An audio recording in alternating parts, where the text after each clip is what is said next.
Hello, my name's Julie Lanigan. I'm a paediatric dietitian from the UCL Institute of Child Health.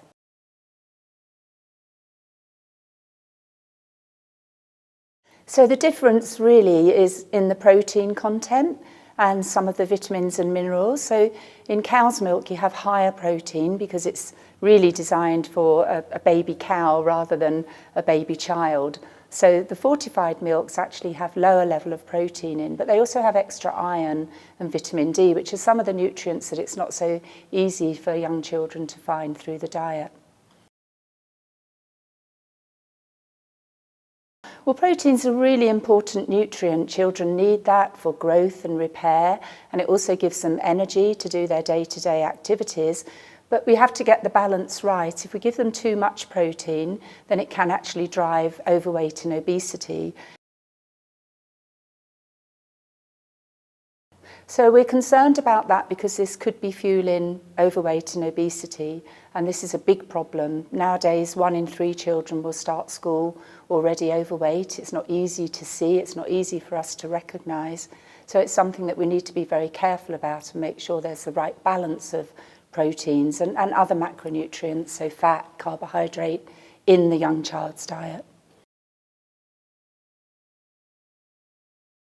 Yeah, well, it's very important. It means everything. What we eat in our early years is what we're likely to eat as we're older children, when we go through into adult life. So we're really laying down the dietary patterns that we're likely to have through life. And these can protect our health. They can keep us free from deficiencies and also, importantly, free from those excesses or reduce the risk of excesses that will lead to overweight and obesity.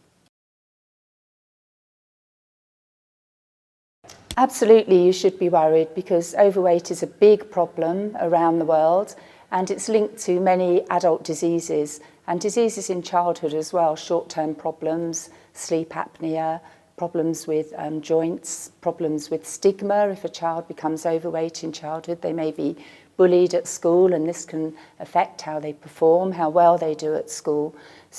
And it's very difficult to reverse. Once your child becomes overweight, as we know from adults, it's very hard to actually manage that and get back to a normal weight. Well, as well as making sure your child has a healthy diet, it's also really important to make sure they have the right amount of physical activity. So they need to be running around, skipping, playing, being active for at least up to 3 hours a day is what's recommended now in your child of this age, in preschool children. So that's very important, the other side of the energy balance. Yes, and also the more active your child is, the less likely they are to be sitting in front of a screen. So we all know how often now children are very familiar with iPads, with iPhones. There's lots of nice things on TV for them to watch. So it's also important. And sleep is becoming increasingly recognised as an important area as well. So children who have shorter sleep duration, who don't sleep for 11 hours at night, are more likely to be overweight later in childhood.